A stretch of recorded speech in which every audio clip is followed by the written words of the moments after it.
Julio Gonzalez's journey to the United States in 1980 began with a promise he desperately hoped would change his life.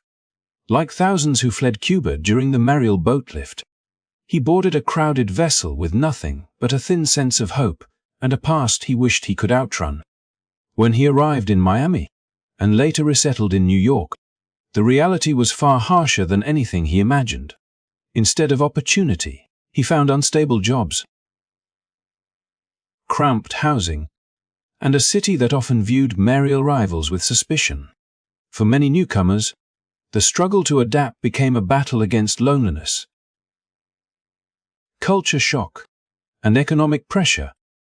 Gonzalez's story is not just about one man, it reflects a turbulent moment in American and Cuban history, when political decisions uprooted thousands and reshaped communities across the U.S. It also highlights how isolation, desperation, and unaddressed personal struggles can collide in devastating ways.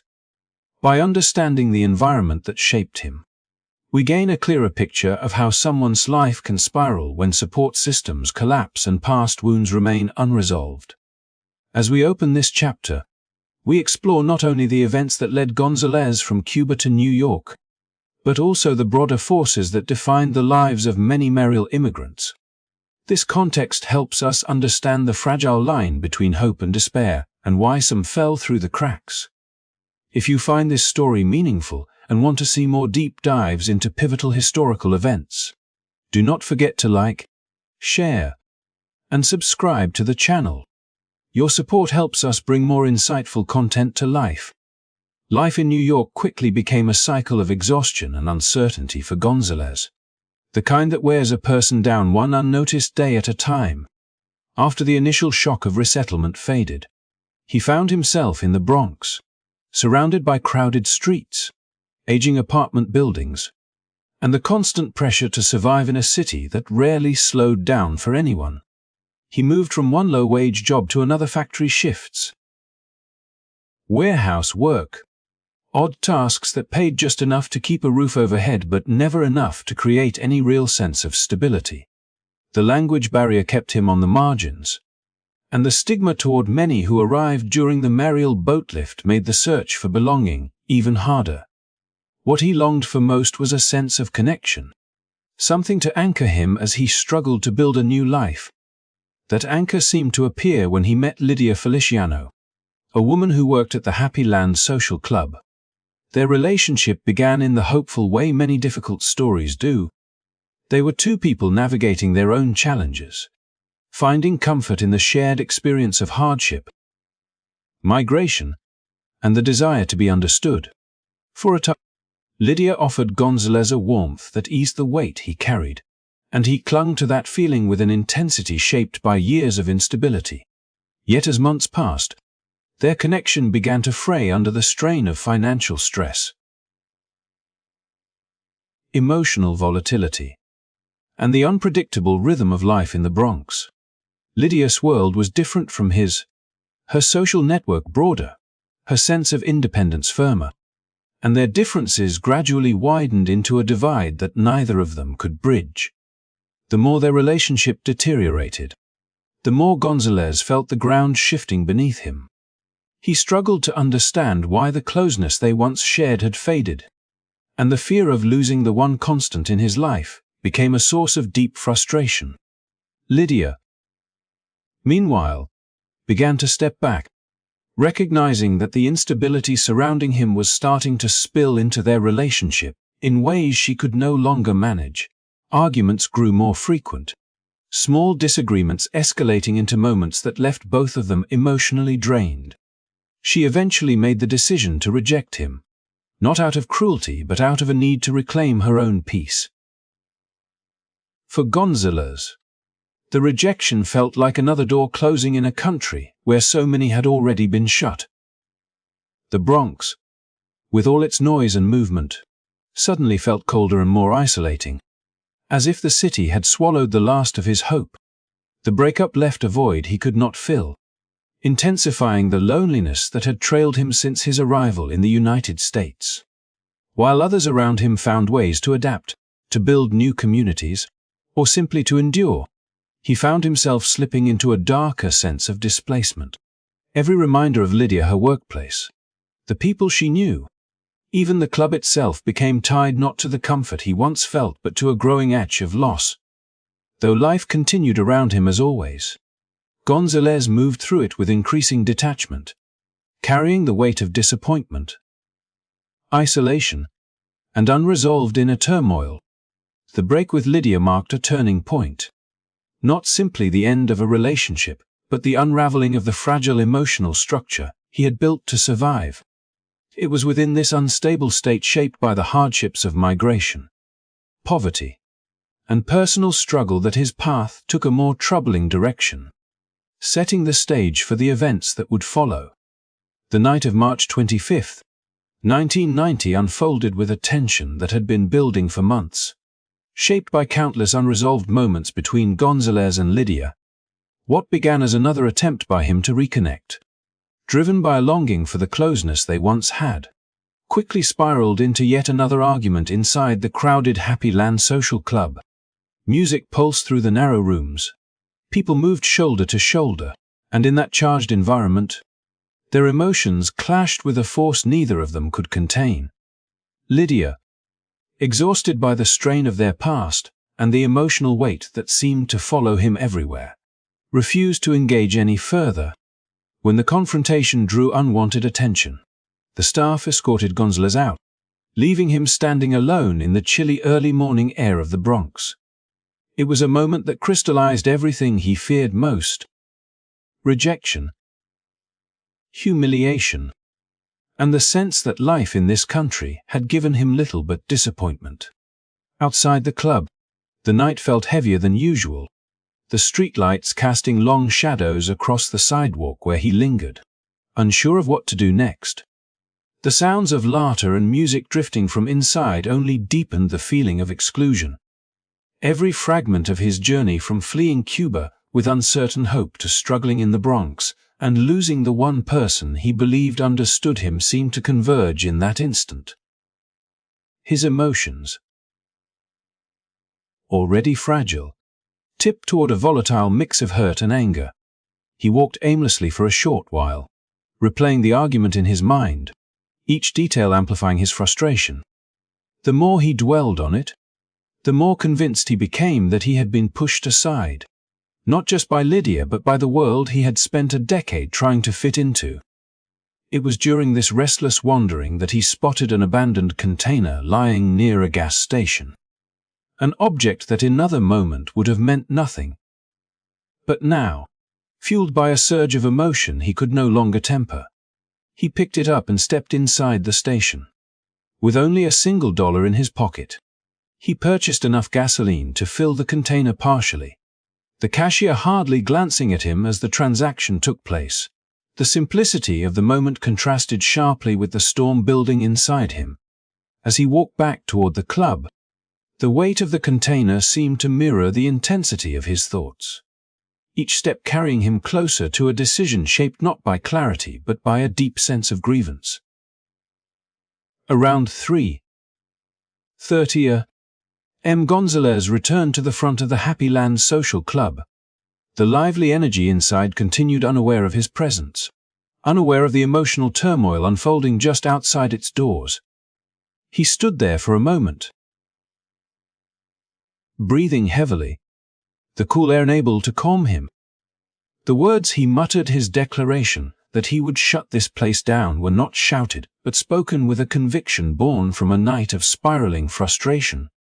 To him, the club had become a symbol of everything that had slipped beyond his control: the loss of Lydia, the collapse of the fragile stability he had tried to build, and the overwhelming sense that the life he had imagined when he left Cuba had drifted impossibly far away. What happened next was the culmination of a man unraveling in isolation, shaped by years of struggle, emotional turmoil, and a final confrontation that pushed him beyond reason. The early morning darkness held its breath as his choices carried the story into a chapter that would change countless lives and leave a lasting mark on the community.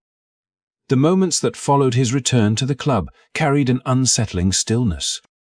the kind that settles over a street long after most of the city has gone to sleep.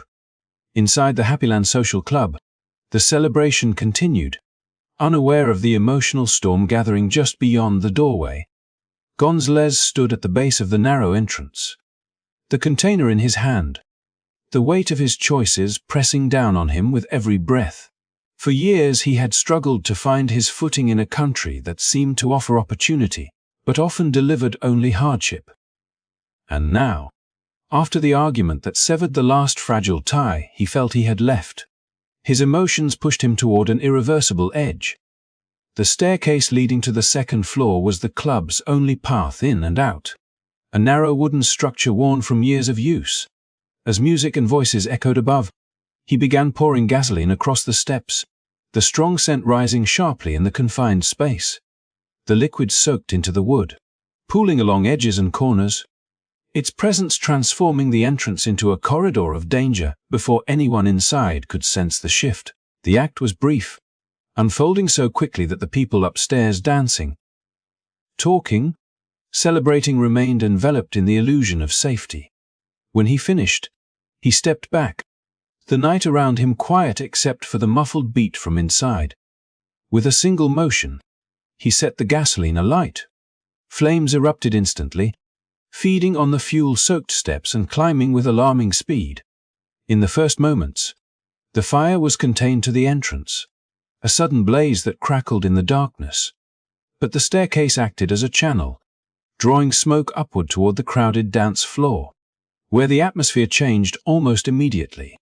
What began as a faint burning smell quickly intensified, prompting confusion among partygoers who struggled to understand what was happening. Within minutes, thick, toxic smoke filled the second floor, far faster than anyone could have anticipated. The building, old and poorly maintained, lacked the safety measures that might have provided time for escape.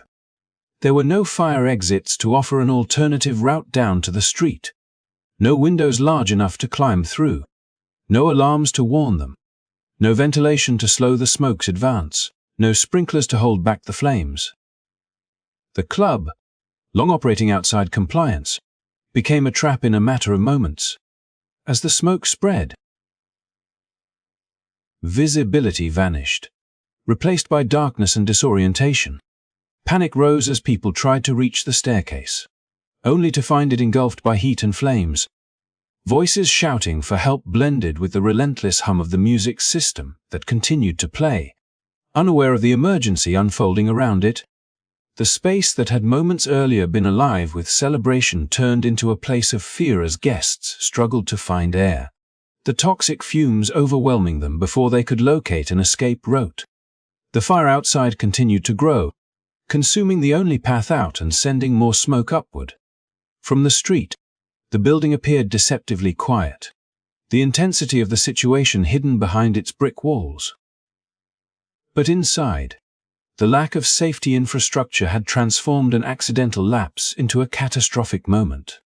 But those trapped succumbed not to flames, but to the smoke that filled the room with devastating speed, leaving no time to react and no chance to reach safety. By the time the fire was discovered and the first alarms were raised, the damage had already been done.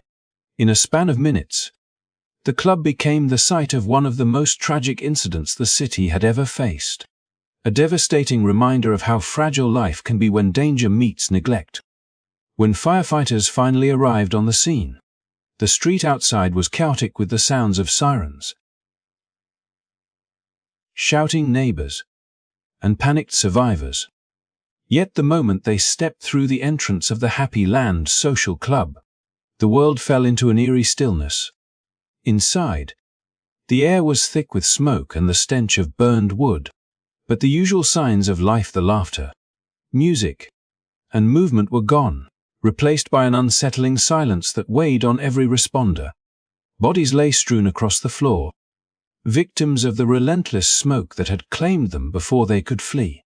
The gravity of the scene struck even the most experienced firefighters, forcing them to confront a scale of human loss that words could barely describe.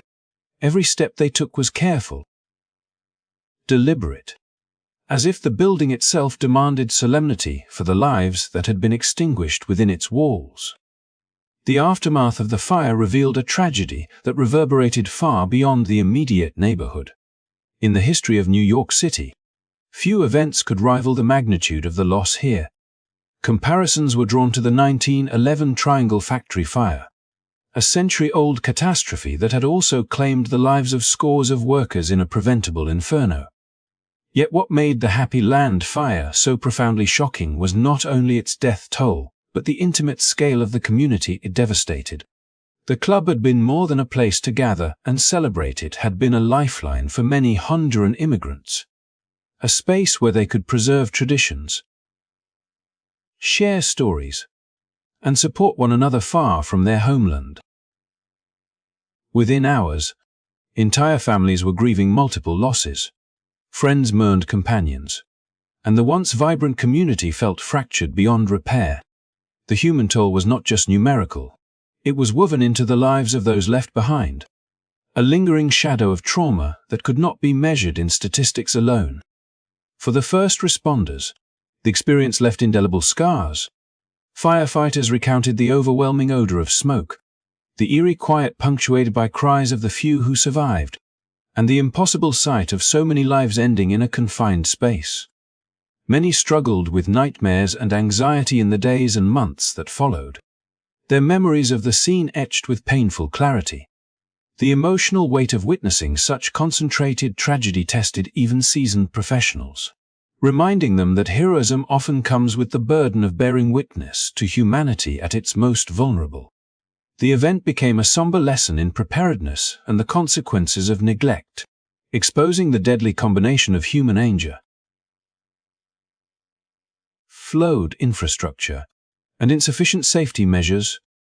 In the wider community, grief transformed into mourning rituals, vigils, and memorials, as survivors and relatives sought ways to honor the victims.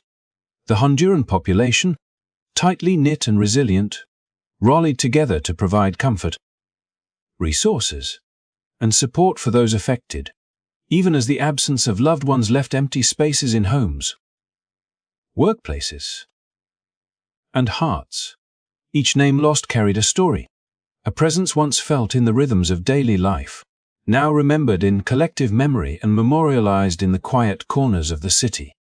News outlets and neighbors alike struggled to convey the scale of the tragedy, capturing not only the statistics but the personal devastation that rippled through families, schools, and workplaces. Though the fire itself lasted mere minutes, its impact stretched far beyond, leaving a city grappling with shock, grief, and the urgent need for change. The tragedy illuminated vulnerabilities in safety standards, highlighted the emotional and cultural dimensions of immigrant communities, and reminded everyone that in the wake of loss, healing becomes both a personal and communal endeavor. Each firefighter, survivor, and community member carried forward the memory of that night, their experiences forever entwined with the lives that had been lost, and the haunting knowledge of how quickly celebration could turn into catastrophe. As dawn broke over the Bronx the day after the fire, the neighborhood still smelled faintly of smoke, a haunting reminder of the horrors that had unfolded the night before. Amid the quiet chaos of emergency crews clearing debris and neighbors consoling one another, Julio Gonzalez remained shockingly detached from the devastation he had caused. After watching the flames consume the Happy Land Social Club, he had simply returned to his apartment, undisturbed, and gone to sleep as if nothing had happened. This chilling calm only intensified the horror for those learning of the events, a stark contrast to the anguish and panic of the victims who had perished in the inferno. It was a haunting testament to the darkness that can reside in a human heart, a reality too stark to ignore. Later that morning, police located Gonzalez, and the odor of gasoline on his clothes immediately betrayed his involvement. When confronted, he confessed with startling frankness, explaining that his actions had been fueled by rage after being rejected by Lydia Feliciano, the woman whose dismissal he could not bear. The simplicity of his explanation, a personal grievance escalating into an unimaginable tragedy, underscored the fragility of human restraint and the devastating consequences of uncontrolled anger. The community, already shattered by the loss of 87 lives, now grappled with the additional shock that this devastation had been deliberately wrought. Not an accident or a tragic oversight, but a calculated act born from vengeance. The legal consequences were swift. Gonzalez was charged with 87 counts of murder, representing the deadliest mass killing in the United States at the time. Court proceedings later revealed the depth of his planning and intent, and the case became a landmark in the history of criminal justice for its scale and its sobering reminder of how personal vendettas can spiral into catastrophe. Families of the victims, survivors, and first responders all faced the ongoing challenge of processing grief and trauma, each in their own way. Memorials, vigils, and community gatherings became acts of remembrance, honoring the lives lost and providing some measure of collective healing. Though Gonzalez's arrest brought legal closure, it could never undo the pain endured by those whose loved ones were gone or the scar left on the Bronx community that night.